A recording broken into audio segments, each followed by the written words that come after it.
Today we are continuing our series on the top 10 uncommitted prospects in the class of 2021 and all that's coming up after the bumper. Don't be cornering me.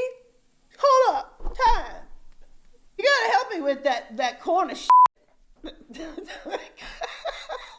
What's up, kinfolk? It's RJ Young. I am not on a step mill. Consider hitting the like and subscribe button because I upload a video every single day. It's always college football related, sports related. We have a good time. Today, we need to talk about our latest in the series of top 10 uncommitted prospects. That is Smael Mondon, and 6'3", 220 pounds, a 5-star recruit, pretty much across the board, a top 10 recruit nationally at number 8 in the 247 Sports Composite, and inside the top 25 when you're talking about most rankings.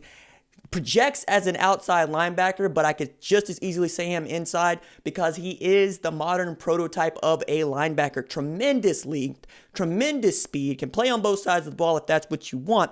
And the comp to him is Jalen Smith, I find really intriguing. One, because I'm a Dallas Cowboys fan. Two, because coming out of Notre Dame, everybody knew what Jalen Smith was, and he was so good that the Cowboys drafted him anyway after blowing out his knee completely and not being totally certain that he was going to come back from injury and be okay.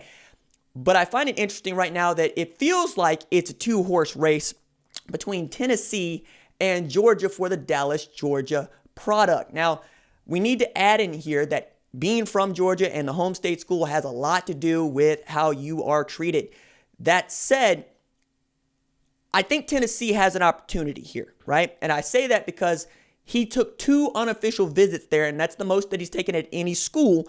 And they were early enough in the recruiting of him and the offering of him that Jeremy Pruitt and Brian Niedermeyer stand a real chance of landing him. And one of the things that he had said in his lead up to basically his last visit, which was to Auburn, was that going to these schools was a big part of what he wanted to do in his recruiting process, and why wouldn't you, right? And in talking through this COVID-19 pandemic, he said, look, I've been focusing on the schools that I have visited because that's what it is, right? And one of the things that he had also said is during this time, he's wanted to get as far away from his hometown as he possibly can because he can't go anywhere, and that's a big draw. I think that's likely to change when restrictions get lifted and we all get to do a little bit of travel, which probably feels like normal is perhaps January, but depending on how the NCAA and college football come up with rules for taking official visits, could be as soon as August or September. I'm going to be really interested to see if and how they try to pull this thing off, because I think the visits are going to be crucial when it comes to whether or not many of these commitments stay put, right? And I think you're smart if you are a 5-star recruit and you just don't want to commit unless you have kind of let everybody know what it's going to be, in which case just pull the trigger then, because you're probably not going to make a change there. Wink, wink, nudge, nudge. That said, Smael is really going to make waves wherever he goes. And if he goes to Tennessee to join Dylan Brooks and Terrence Lewis, then you're going to see perhaps that class stick together in a way. You're going to see that class stick together in a way that I didn't expect it to stick together. And I don't think it's going to finish inside the top 5. They just don't have enough blue chip prospects in it. But if you had 3 5-stars in that class, that could help you really fill out in a great way. Now, on top of all of this, there's Alabama, who's lying in wait. Nick Saban apparently has not been pushing as hard. I'm giving him lots of hell for not necessarily being all in on this Instagram live Zoom thing until the pandemic happened, because it's still funny that Nick Saban got to live to damn near 70 without an email account for himself. We should all be so lucky. But the teams that have been able to capitalize on virtual visits and virtual meetings have done well in recruiting.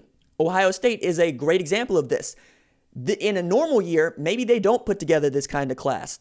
Maybe there are things that lead to an impediment, like, I don't know, Travion Henderson actually taking his official visit to Oklahoma in the spring because he committed to Ohio State without ever having visited.